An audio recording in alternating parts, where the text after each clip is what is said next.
మంచిర్యాల జిల్లా చెన్నూరు పట్టణ పోలీసుల ఆధ్వర్యంలో పోలీస్ కళా బృందం ప్రదర్శన నిర్వహించారు. రోడ్డు భద్రతా నియమాలపై ప్రజలకు అవగాహన కల్పించారు.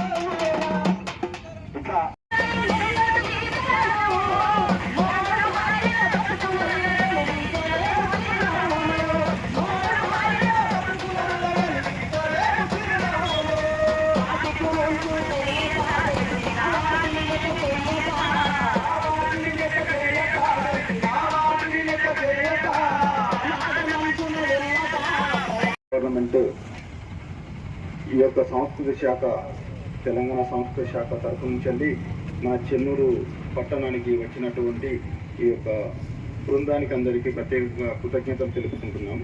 వీరి యొక్క అవగాహన సదస్సు వీళ్ళు ఏర్పాటు చేసి మన చెన్నూరు పట్టణంలో ఉండే ప్రజలకు రోడ్డు భద్రతకు సంబంధించినటువంటి అవగాహన కల్పించడము, రోడ్డు ప్రమాదాలను నివారించడము, మన యొక్క ప్రాణాలను కాపాడడానికి వాళ్ళు చేసే ఈ యొక్క సాంస్కృతిక కార్యక్రమాన్ని మీరు చక్కగా విని వారు చెప్పే పాటల ద్వారా మీరు అవగాహన కల్పించుకొని మీరు వారు చెప్పేటువంటి హెల్మెట్ ధారణ కానీ, ఈ ట్రిపుల్ రైడింగ్ కానీ, లేకపోతే ఓవర్లోడ్ తొడిపోయేటి కానీ అటువంటి వాటికి కొద్దిగా నివారించుకొని మన ప్రాణాలను కాపాడని ఉద్దేశంతో వాళ్ళు మనకు అవగాహన కల్పించేసి మన ప్రాణాలను కాపాడడం కొరకే వాళ్ళు ఈ అవగాహన చేస్తున్నారు. కాబట్టి దాన్ని జాగ్రత్తగా గమనించాలి. మనం విన్నదాన్ని మన మనసులో పెట్టుకొని మనము ఈ యొక్క భద్రతను పాటిస్తే మనం కూడా సేఫ్గా ఉంటాము. ఎదుటి నుంచి వచ్చే వ్యక్తులకు కూడా వాళ్ళకు కూడా ఏం ప్రమాదం జరగకుండా కాపాడడం జరుగుతుంది.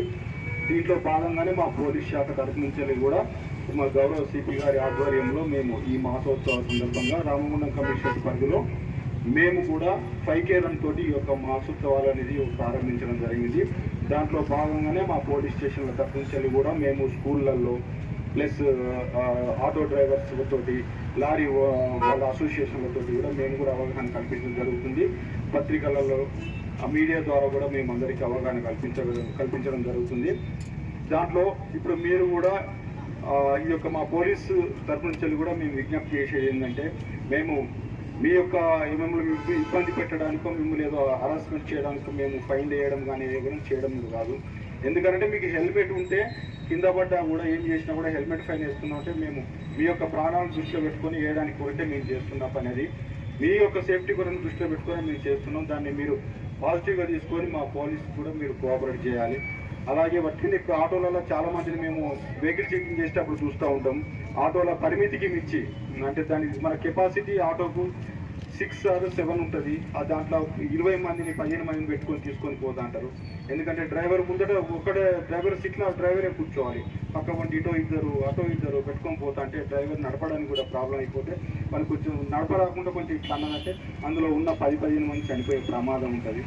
అలాగే ఇటువంటి పాటించేసి ఇప్పుడు ఆటో డ్రైవరు సరే ఆయన జీవనోపాధి కావాలి, కానీ జీవనోపాధి కంటే కూడా ప్రజలకు అందులో పోయే వాళ్ళ జీవితాలు ఇంపార్టెంట్. మన ప్రాణం పోతే తిరిగి రాదు. కాబట్టి ఆటో డ్రైవర్స్ కూడా అంత పరిమితిని నుంచి తీసుకోబోదని చెప్తున్నాం. అలాగే 2 వీలర్స్ నడిపే వాళ్ళు ఎవరైనా కూడా హెల్మెట్ ధరించాలి, ప్రాపర్గా డాక్యుమెంట్స్ అన్ని పెట్టుకోవాలి, అందరి దగ్గర లైసెన్స్ ఉండాలి, ఇన్సూరెన్స్ కంపల్సరీ ప్రతి ఒక్కరి దగ్గర ఉండాలి. ఎందుకంటే పోలీస్ స్టేషన్ చాలా మంది యాక్సిడెంట్ అయిన వాళ్ళు వస్తారు. వచ్చిన తర్వాత ఇన్సూరెన్స్ ఉన్నదా మీ బండి కంటే మాకు ఇన్సూరెన్స్ లేదంటారు. ఇన్సూరెన్స్ లేనప్పుడు నీకు దెబ్బ తాకినా నీ ప్రాణాలు పోయినా ఎదుటి వాళ్ళ ప్రాణాలు పోయినా కూడా ఇన్సూరెన్స్ లేదనుకో, ఇన్సూరెన్స్ క్లెయిమ్ చేయడానికి రాదు. దాంతో అప్పుడు ఏమవుతుంది, నువ్వు కోర్టులో కొట్టి నీకు నీ ఇన్సూరెన్స్ కనుక్కోకుండా ప్రమాదం జరిగినప్పుడు నీ ఇన్సూరెన్స్ ఉంటే ఆ ఇన్సూరెన్స్ వాళ్ళు క్లెయిమ్ చేసుకుంటారు. ఆ ఇన్సూరెన్స్ ప్రాపర్గా నువ్వు టైం టు టైం రెన్యువల్ చేసుకోవాలి. లేకపోతే మళ్ళీ దాన్ని కొత్త తీసుకొని ఇంకో ఇన్సూరెన్స్ చేసుకునే విధంగా చేసుకోవాలి. ఇన్సూరెన్స్ని కంపల్సరీ దగ్గర పెట్టుకోవాలి. ఉంటే అది ఇన్సూరెన్స్ ఉంటే నీకు సేఫ్టీ అన్నట్టు. వాళ్ళకు డబ్బులు కట్టాలంటే నువ్వు ఇంట్లో నుంచి కట్టలేవు కదా. అదే నువ్వు వాళ్ళకు ఇన్సూరెన్స్ కంపెనీ వాళ్ళకు నువ్వు పే చేసే 10,000 12,000 ఎంత ఉంటుందో అవి ఇస్తే నీకు వాడు 1,00,000 2 లక్షలు 10 లక్షలు ఖర్చు అయినా కూడా ఇన్సూరెన్స్ కంపెనీ పే చేస్తారు. కాబట్టి నీకు సేఫ్టీ ఉంటుంది. కాబట్టి అందరూ డాక్యుమెంట్స్, ఇన్సూరెన్స్, హెల్మెట్ సంబంధించినటువంటి అన్ని నియమాలు పాటిస్తూ ఈ యొక్క మన చెన్నూరు మండలం సంబంధించినటువంటి అందరూ ఎట్టి పరిస్థితుల్లోనూ వేరే వాళ్ళకి ఇబ్బంది కాకుండా మీరు ప్రమాదాలకు గురి కాకుండా ఉంటారని చెప్పి మరొక సందర్భంగా ఈ యొక్క వీళ్ళకు మరొకసారి కృతజ్ఞతలు తెలుపుకుంటూ మీరు ఇలాగే అవగాహన చేయాలని చెప్పి కోరుకుంటూ సెలవు తీసుకుంటాం.